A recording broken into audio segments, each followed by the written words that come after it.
Ah, il y en a marre, il y en a marre, il y en a vraiment marre de ces mauvaises nouvelles. Moi, j'en peux plus. Des mauvaises nouvelles, des guerres, des séismes, des tremblements de terre. C'est négatif, c'est démoralisant, mais Mais y a je te de quoi comprends, déprimer. Saïd. Franchement, je te comprends. C'est la même chose dans mon magazine. Il n'y a que de la violence. Et franchement, je peux plus lire ce magazine. Non, mais c'est déprimant de regarder la télévision, je t'assure, c'est l'immoralité, c'est la décadence. Moi, je comprends pas d'où ça vient, tout ça. Mais tout ça, honnêtement. Saïd, ça vient du péché. Non, mais c'est le péché. C'est la conséquence C'est du facile péché. de dire que c'est le péché, mais regarde la guerre. Les gens qui meurent de faim, c'est le péché, ça aussi. C'est la conséquence du péché, Saïd.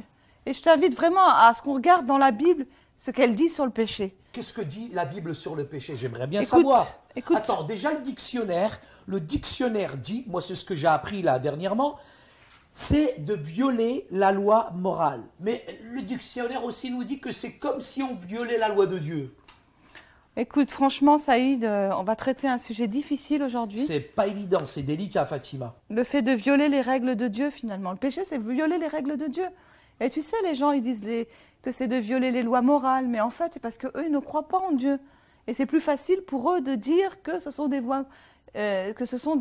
lois morales. Comme ça, parce qu'ils se sont détournés de Dieu, Saïd. Oui, ben, c'est quelque part comme dit Ésaïe.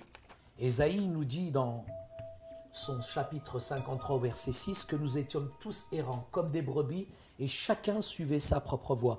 Et en fait, même l'évangile de Jean, au chapitre 3, au verset 4, nous dit finalement que on s'est rébellé. Je veux dire, ça c'est la conséquence, tout ce que je vois à la télévision, c'est la conséquence finalement, Fatima, d'une rébellion quelque part. Et Jean, chapitre 16, verset 9, nous dit aussi que finalement, quand on n'est pas au Seigneur, automatiquement, finalement, on pêche.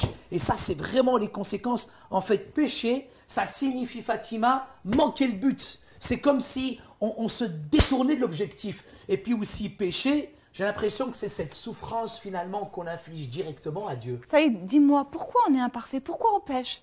Pourquoi on est mauvais? Bah, Pourquoi moi, on des a fois, cette quand je te tendance? regarde, comment tu réagis avec moi, etc., je dis, tu m'étonnes l'autre qu'est. Faut te calmer des fois aussi, là. Écoute, franchement, entre nous deux, c'est moi la plus calme. Hein. Ouais, mais on est pécheur, c'est parce qu'on est mauvais, Fatima. C'est ce que je veux te dire. C'est que l'homme, il est pécheur. C'est notre nature. On a tout simplement une nature qui est pécheresse. Je suis pas en train de te culpabiliser. Tu montes sur tes chevaux, là. Pourquoi tu t'énerves? T'as vu, tu t'énerves. C'est parce qu'à l'intérieur, finalement, on est mauvais, on est pécheur. Tu sais, le plus grand pécheur, c'était qui? Shaitan, Iblis, Lucifer. Lui, c'était l'ange le plus beau, le merveilleux, et il a voulu être plus grand que Dieu. Et puis tout d'un coup, à cause de son orgueil, eh ben Dieu, il l'a rabaissé. Ézéchiel chapitre 28, versets 15 à 17, nous parle de cet adversaire. Tu sais, le diable, ça veut dire adversaire. Et quand Dieu l'a précipité avec d'autres anges, et leur but, leur objectif, il n'est jamais au chômage, il ne nous laisse pas tranquilles. Tu vois les conséquences, les nouvelles, la télévision, c'est à cause de toute cette nature pécheresse qu'il y a à l'intérieur de l'homme. Et de génération en génération, il y a cet ADN qui a été transmis, et il y a ce défaut génétique. Adam, Caïn, Abraham, Moïse, Fatima, Saïd, Patrick, tout le monde, on est tous comme ça, on est pécheurs, on n'y peut rien, Fatima. De génération en génération, l'humanité malheureusement a péché. Mais tu sais, finalement, Satan, et comme tu l'as dit, c'est lui qui a induit en erreur la première famille. Oui. Adam et Ève. Oui, non, si on relisait Genèse 3. C'est à cause de la femme. À cause de la femme, à cause de la femme, elle avait l'homme à côté, Saïd aussi. Hein. Dieu les a créés libres, mais ils ont usé de leur liberté pour transgresser la loi. Et au moment où ils ont péché, Fatima, c'est la présence de Dieu qui a été expulsée. Et finalement, la peur, la crainte, la haine, la violence, tout vient du cœur, c'est ça finalement, tout ce qui se passe à la télévision. Et c'est à partir de là que ça s'est transmis de génération en génération. L'homme n'a pas cessé de pécher depuis. Et on est mort spirituellement. On est mort spirituellement, ce qui veut dire qu'on est séparé de Dieu spirituellement. À cause de quoi, Fatima? À cause de nos péchés et surtout à cause de Satan. Oui. Parce que le but de Satan, c'était vraiment de nous éloigner de Dieu. Et son objectif, c'était que l'univers soit séparé de Dieu. C'est vrai. Alors que Dieu nous avait donné cette liberté de vivre comme on voulait.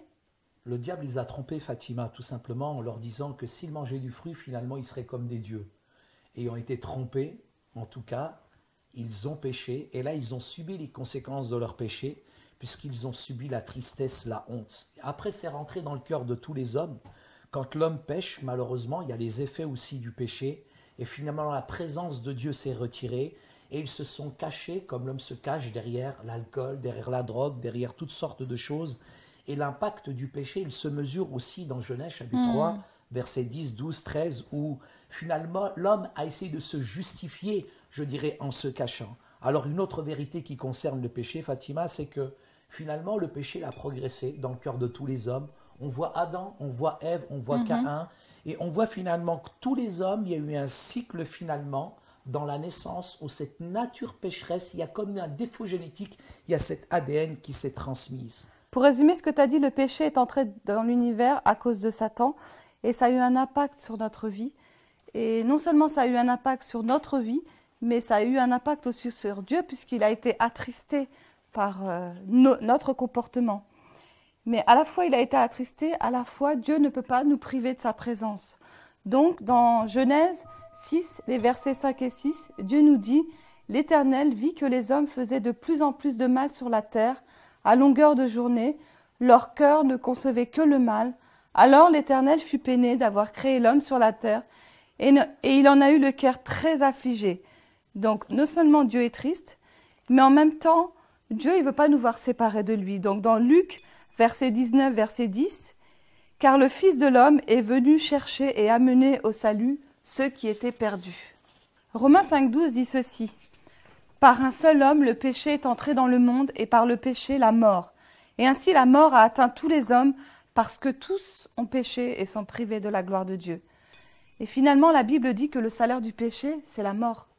Cette mort, elle est non seulement physique, mais aussi spirituelle, et tout homme doit mourir. Apocalypse 20, verset 14 dit, nous parle de la seconde mort, après quoi vient le jugement de Dieu, qui débouche sur la seconde mort.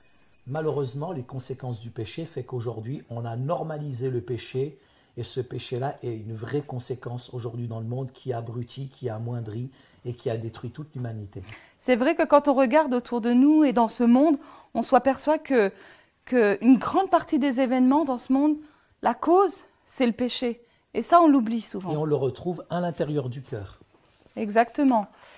Et un autre verset biblique dans Matthieu 15, les versets 18 à 20, « Mais ce qui sort de la bouche vient du cœur, et c'est cela qui rend l'homme impur. Car c'est du cœur que proviennent les mauvaises pensées qui mènent au meurtre, à l'adultère, à l'immoralité, au vol, au faux témoignage, aux calomnies, au blasphème. Voilà ce qui rend l'homme impur. » On pourrait parler aussi de la position de l'homme finalement face au péché. Dans Éphésiens chapitre 2, verset 1, « Autrefois, vous étiez morts à cause de vos fautes et de vos péchés. L'homme, il est entré illégalement finalement dans le territoire de Dieu. Et au lieu finalement d'obéir, il a désobéi. Et là, il a été séparé de Dieu spirituellement. » Je pourrais aussi citer Romains 5, 10, où il est dit qu'autrefois nous étions ennemis de Dieu. Le péché, Saïd, a eu non seulement un impact sur le monde, il a eu un impact sur l'homme, mais il a eu aussi un impact sur notre Seigneur Jésus. Jésus, il était saint, il était pur, et lui, il était sans péché.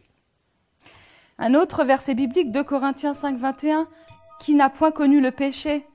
1 Jean 3, 5, « Il n'y a point en lui de péché. » Je pourrais encore citer 1 Pierre 2, 22, « Lui qui n'a point connu de péché. » Et moi, je pourrais citer Ésaïe 53, 6. L'Éternel a fait retomber sur lui toutes nos iniquités. Et je pourrais encore citer 1 Pierre 2, 24, « Lui qui a porté lui-même nos péchés en son corps sur le bois, afin que, morts au péché, nous vivions pour la justice. Lui, par les meurtrissures desquels vous avez été guéris. » Non seulement Jésus est mort, mais il est ressuscité. Le problème du péché, c'est que le péché, il est venu à l'existence et il a impacté le monde, mais Dieu qui est saint, le péché ne pouvait pas l'affecter, mais il a affecté l'humanité. Et en règle générale, aujourd'hui, nous avons besoin d'un sauveur qui nous libère des conséquences du péché. Et pour nous libérer, il a dû souffrir. Et Pierre 3,18 dit « Christ aussi a souffert une fois pour les péchés, lui juste pour des injustes, afin de nous amener à Dieu. » Écoute, Saïd, tout ça, ça m'a donné envie d'aller à la pêche. Waouh, super, moi aussi.